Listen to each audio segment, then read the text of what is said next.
Good day, happy spring break travelers. Those of you heading to Disney World for spring break, this is Vacation Travel Hacks here looking at frozen wait times in Epcot. Let's go ahead and take a look at what we got. And what we're trying to do here is, if you're on the fence about, hey, do I Genie Plus?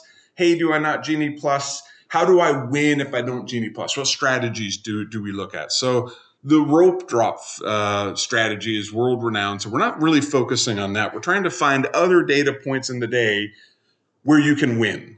And winning in this case means standing in line for less than an hour.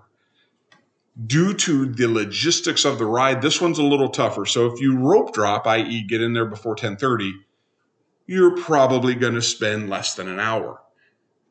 After 11:30, you're going to go ahead and see that the wait times go all the way up to 80, 85, 95.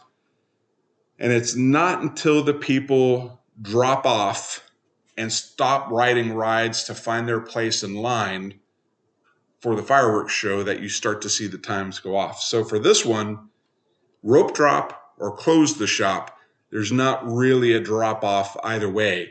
But feel free to take a look at the data points while you're at the park. But if you're planning ahead of time, you got to travel in a couple weeks and you're thinking Genie or not to Genie, these are your wait times during the day. This is what they typically are during spring break. I've been looking at it all week. And it's probably, as we approach peak spring break is probably going to be in the next week or two.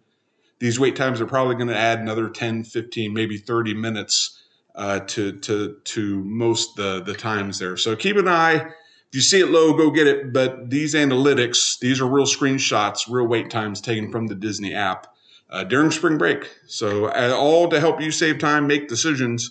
Safe travel, team. I'll see you in the next video.